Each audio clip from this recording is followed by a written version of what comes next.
गुना जिले के Gomti marriage garden में संत रामपाल जी महाराज के अनुयायियों के द्वारा एलईडी टीवी के माध्यम से सत्संग का आयोजन किया गया, जिसका श्रवण करने के लिए बड़ी संख्या में आसपास के ग्रामीण पंडाल पहुंचे। संत रामपाल जी महाराज सत्संग के माध्यम से समाज में व्याप्त कुरीतियों, नशा, रिश्वतखोरी, भ्रष्टाचारी, भ्रूण हत्या, दहेज प्रथा जैसी बुराइयों को दूर करने के साथ समाज को एकजुटता का संदेश दिए। खबर मध्य प्रदेश छत्तीसगढ़ चैनल में आप सभी का स्वागत है। अभी हम मौजूद हैं गुना जिले के गोमती मैरिज गार्डन में। यहाँ पर हमें जानकारी लगी है, यहाँ पर एक सत्संग चल रहा है। आइए आपको बताते हैं किस प्रकार का सत्संग है और सत्संग करने के पीछे क्या उद्देश्य है। तो आप हमारे साथ बने रहिए। हमारे साथ में अभी धर्मेंद्र दास जी जुड़े हुए हैं, इनसे बात करते हैं। आपका नाम? भगत धर्मेंद्र दास। ये सत्संग किन के द्वारा किया जा रहा है? ये हमारे गुरु सदगुरु संत रामपाल जी महाराज के अनुयायियों द्वारा किया जा रहा है। तो ये सत्संग रविवार को भी होते हैं या किसी और दिन? हमारे गुरु जी के सत्संग प्रत्येक रविवार को जिला स्तर एवं तहसील स्तर पर भी होते हैं, जैसे कि आरोन, चांचौड़ा, कुमराज, मरगबास, म्याना और बमोरी, सभी जगह प्रत्येक रविवार को होते हैं। तो सत्संग करने का पीछे मेन उद्देश्य क्या है? हमारे सदगुरु संत रामपाल जी महाराज का प्रमुख उद्देश्य समाज में व्याप्त कुरीतियों का समूचा नाश करना है। जैसे कि दहेज के जो है लेने देने के विषय में हमारे गुरु जी कहते हैं दहेज लेना पाप है, इसका समूचा नाश होना चाहिए।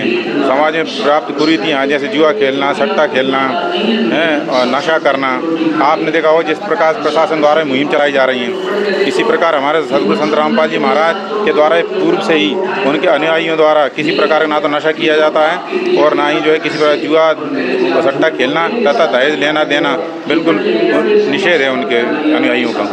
अभी आप जैसे मध्य प्रदेश में नशे के खिलाफ अभी अभियान चल रहा है, तो इस विषय में आप कुछ कहना चाहते हैं?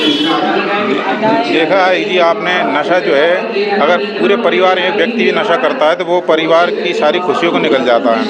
तो नशा के प्रति जो सरकार ने मुहिम चलाई हुई है, हमारे सदगुरु संत रामपाल जी महाराज जब से अपने इस मिशन को चला रहे हैं, उनके अनुयायियों द्वारा दीक्षा लेते समय ही वो तथा उनके परिवार नशा से, दहेज से और कुरीतियों से दूर हो जाते हैं। एक तरह से मैं यही कहना चाहूँगा कि हमारे गुरु जी के द्वारा प्रशासन की जो मुहिम चल रही है वो हमारे गुरुजी के जो मुख्य उद्देश्य हैं उससे बखूबी मेल खाता है। जैसे आपके हाथ में भी पुस्तक है गीता तेरा ज्ञान अमृत, ये किन के द्वारा लिखी गई है और क्या कहना चाहते हैं? ये हमारे गुरु जी सदगुरु संत रामपाल जी महाराज द्वारा जो गीता जी के मुख्य श्लोक हैं उनको उनके अध्याय में से निकाल करके और अच्छी तरह से वर्णित करके लिखी गई है जी। इसमें जिस प्रकार से गीता जी अध्याय 15 श्लोक 17 में बताया है, उत्तम पुरुष तो अन्य परमात्मा इति उदारता या लोकत्रयम् आविश्य विवर्ति अव्यय ईश्वरा।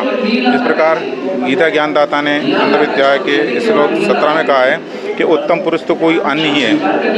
तो अर्जुन से कहते हैं तू उस परमेश्वर को जान, उसकी भक्ति कर। हमारे गुरु जी इस प्रकार से प्रत्येक 4 वेद, 6, 7, 18 पुराण, 11 उपनिषद, प्रत्येक में से जो उसमें शास्त्रानुकूल भक्ति बताई गई है वही अपने अनुयायियों को भक्ति बताते हैं। उनको धार्मिक लाभ भी होता है और उनके द्वारा जो दीक्षा लिए हुए उनके भगत हैं तो उनके बाद उनका जो है अपने आप ही मन शीतल होता जाता है। सबसे पहले परमात्मा से जुड़ने के बाद उसके शरीर में सुख होने लगता है, अपने आप फिर परिवार में सुख होता है। ऐसे हमारे गुरु सदगुरु संत रामपाल जी महाराज जी के प्रमुख उद्देश्य हैं। तो आप लोगों को क्या संदेश देना चाहते हैं इस बारे में? दास तो जी कहना चाहेगा जी कि जिस प्रकार से आजकल जो समाज में और शहर, देश में, विदेश में अहंकार फैला हुआ है, वहाँ पर एक परम शांति की आवश्यकता है। परम शांति प्राप्त करने के लिए सदगुरु संत रामपाल जी महाराज जी से दीक्षा लें, उनके द्वारा बताए गए नियम तथा जो उद्देश्य हैं उन पर चल करके उनसे दीक्षा ले करके और अपना तथा परिवार का कल्याण कराएं।